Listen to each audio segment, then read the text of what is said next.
Cheech here with Fly Fish Food, and today we have the story behind the low-fat minnow. Yeah, that's a big brown,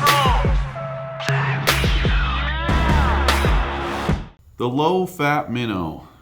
The low-fat minnow is one of those flies that was born because I'm a dirty heathen bait fisherman. Let me tell you why. So,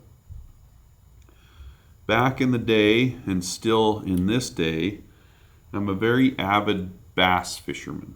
So I love to fish bait casters, spinner baits, all that kind of conventional gear for bass. And one year we were fishing one of our favorite spots, good old Pelican Lake, and it was the first day of the duck hunt. And the dudes were pissed off because we were just rallying all over this lake, just absolutely crushing fish. And the coolest thing is the fish were kind of pulling up on all these bluegill fry, and they had them on the surface, and they were almost boiling on these bluegill fry. It was the weirdest thing I'd ever seen. So on goes a bluegill colored spinnerbait. We started smacking fish, caught a bunch of fish, and what happened was you lip a bass and it would puke out some of these fry all over the boat. Well, guess what? They were almost clear. They were almost transparent. So we decided, or I decided that day, then and there, that I needed to make a bait fish pattern that was more translucent. And so the journey began to make a bait fish that looked like the bait fish that was puked out of the bass.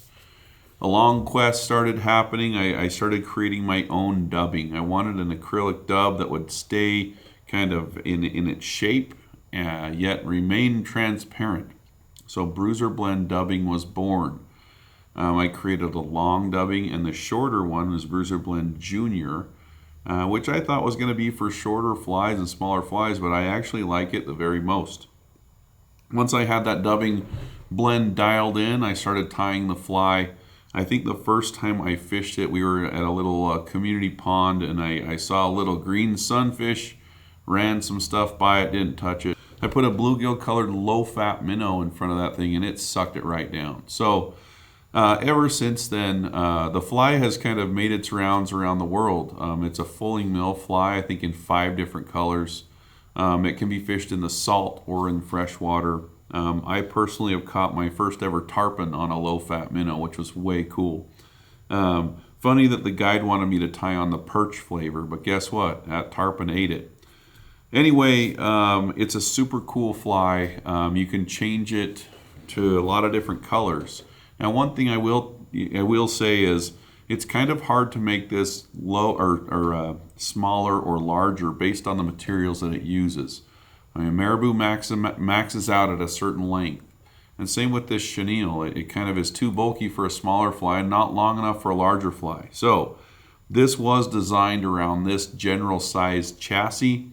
If you want to go smaller, tie the baby fat minnow. Check out the video for that. Or if you want to get larger, you're going to have to come up with something altogether different, because that's what fly tying's for. Anyway, hope you enjoyed it. The low-fat minnow has been an excellent producer ever since it came out, and it remains producing all over the world today.